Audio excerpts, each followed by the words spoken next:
নমস্কার বন্ধুরা, আয়ানশান মাম্মাস ওয়ার্ল্ডে সকলকে স্বাগত জানাই। আজকে আমি বানাচ্ছি এমন এক কম্বো যা সপ্তাহের যে কোনো দিনকে করে তুলবে উৎসব, চিলি ফিশ আর তার সাথে ফ্রাইড রাইস। এই কম্বোর কথা শুনে এবার মনে হতেই পারে যে এই আবার কেমন বড় কথা, এ তো আমরাও বানাতে পারি।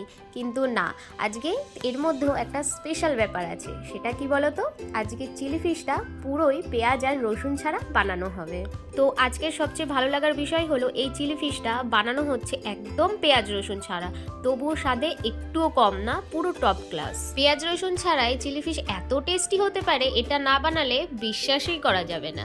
যাদের পেঁয়াজ রসুন ছাড়া রান্না করতে হয় তাদের জন্য এই চিলি ফিশটা হবে পারফেক্ট একটা রেসিপি। পেঁয়াজও নেই, রসুনও নেই, কিন্তু ফ্লেভারটা পুরো রেস্টুরেন্ট লেভেল। তো চলো শুরু করা যাক আজকের রেসিপিটি। তোমাদের সাথে গল্প করতে করতে তার মধ্যেই মাছটা ম্যারিনেটের জন্য সমস্ত মশলা দিয়ে মাখিয়ে নিয়েছি। এবার ভালো মতন একটু মিক্সড করে নিচ্ছি। আর তোমরা সকলেই জানো যদিও, তারপরেও আরেকবার বলে দিই, মাছটা এমন নিতে হবে যেটাতে একটুও যাতে কাটা না থাকে। তো সমস্ত কিছু দিয়ে ভালোভাবে মাখিয়ে এইবার রেখে দেবো ম্যারিনেটের জন্য। এখন সবার হাতেই এত সময় কম, আমরা সব কিছুই তাড়াতাড়ি করার চেষ্টা করি। তো ম্যারিনেটের জন্য বেশি সময় না হলেও সব কিছু মাখিয়ে 20-30 মিনিট অন্তত ঢাকা দিয়ে রাখতে হবে। এই ছোট্ট প্রস্তুতিটাই ফিশটাকে করবে ক্রিস্পি আর ফ্লেভারফুল।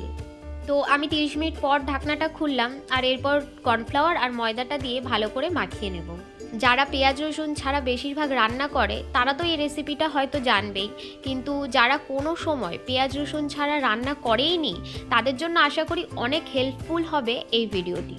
কারণ যারা পেঁয়াজ রসুন ছাড়া কোনো সময় রান্না করেননি তাদের কাছে পেঁয়াজ রসুন ছাড়া এমন ধরনের রেসিপিগুলো অনেকটা ডিফিকাল্ট লাগবে। আমার নিজেরই এক সময় মনে হতো পেঁয়াজ রসুন ছাড়া কিভাবে রান্না হয়। তো তেলটা গরম হওয়ার পর আস্তে আস্তে মাছগুলো ভেজে নিতে হবে। আর অবশ্যই তেলের মধ্যে একসাথে সব মাছ ছেড়ে দিলে কিন্তু হবে না, একটা একটা করে সুন্দর করে যে কটা কড়াইতে ধরবে আর কি, সেই কটা দিয়ে মাছগুলো ভেজে তুলতে লাগবে। আর এই চিলি ফিশ কিন্তু পেঁয়াজ রসুন আর ডিম দিয়েও করা যায়, যেমনভাবে বেশিরভাগ সবাই বানায় আর কি। কিন্তু অনেকেই আছে পেঁয়াজ রসুন খায় না, এমনকি ডিমও। তাই বলে কি চিলি ফিশ খাবে না? তা কখনো হয় নাকি? তো তাদের জন্য বিশেষ করে এই স্পেশাল রেসিপিটি। তো প্রথম দিকে সমস্ত উপকরণ আমি স্ক্রিনে লিখে দিয়েছি তোমাদের সুবিধার জন্য, কারণ তোমাদের সাথে একটু গল্প করতে করতে সমস্ত কিছু আর ডিটেলসে বলা হয়ে ওঠেনি, তার জন্য। তো চিলি ফিশের জন্য মাছটা ফ্রাই হয়ে গেছে, এইবার শুরু করব নেক্সট স্টেপ। আর তার জন্য এখানে নিয়ে নিয়েছি অল্প লঙ্কা কুচি, ক্যাপসিকাম, আর একটা বাটিতে যে যে সস লাগবে সেটা একসাথে নিয়ে নিয়েছি। আর আরেকটা বাটিতে কর্নফ্লাওয়ার একটু জলে গুলে নিয়েছি।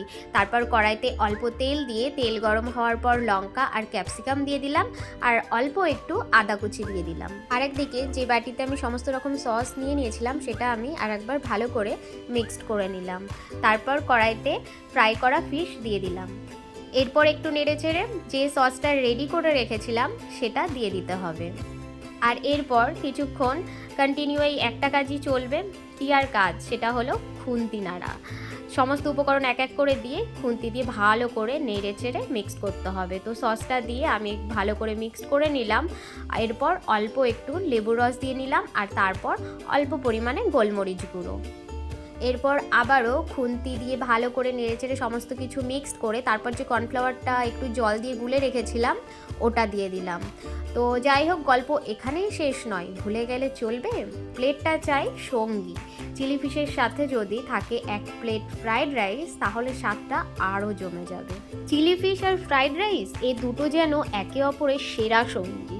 একসাথে খেলে যে তৃপ্তিটা পাওয়া যায় সেটা আলাদা এক সুখ।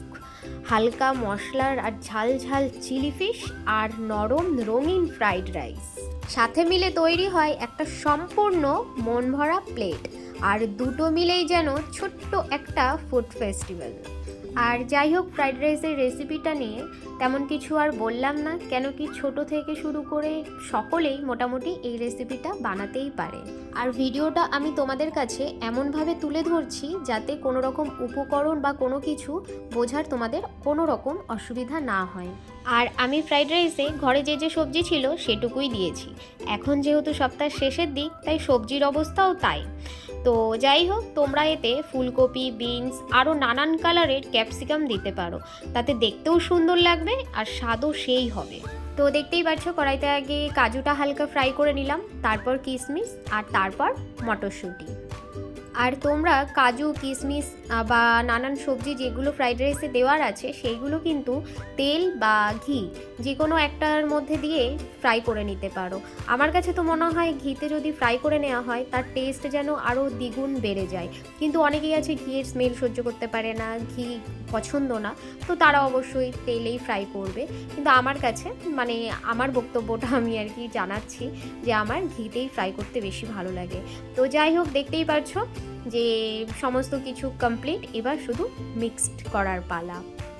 তো সবজিগুলো দিয়ে দেওয়া হলো, এইবার দিয়ে দিলাম মটরশুঁটি, তারপর কাজু, আর তারপরে কিশমিশের পালা, আর তারপরে চিনির পালা, যেটা কিনা আমি গুঁড়ো করে নিয়েছি। এটা গোটাও দেওয়া যেতে পারে, কিন্তু আমার কাছে এরকম গুঁড়ো করে নেওয়াটা সব থেকে বেটার, তাতে ভালোভাবে মিক্সড হয়ে যায়। আর না হলে গরম গরম ফ্রাইড রাইসের মধ্যে গোটা চিনি দিয়ে দিলে মিক্সড হয়েই যায়, কিন্তু তারপরেও কিছু কিছু গোটা থেকেই যায়। তারপর দিয়ে দিলাম গোলমরিচ গুঁড়ো, যেটা কিনা যাদের ভালো লাগবে তারা দেবে, যাদের ভালো লাগবে না তারা দেবে না। আর তারপর দিয়ে দিলাম বেশ অনেকটা পরিমাণে ঘি। তো হয়ে গেল আজকের রেসিপি। তোমরা একবার বানিয়ে দেখো, নিশ্চয়ই ভালো লাগবে। রেসিপিটা যদি ভালো লেগে থাকে লাইক দিতে আর কমেন্ট করে জানাতে একদম কিন্তু ভুলো না। তো আজকের ভিডিও আমি এইখানেই শেষ করছি। সকলে ভালো থেকো, সুস্থ থেকো, আবার দেখা হবে নতুন একটা ব্লগ ভিডিও বা এইরকমই একটা নতুন কোনো রেসিপির সাথে। ওরে কৃষ্ণ। রাধে রাধে।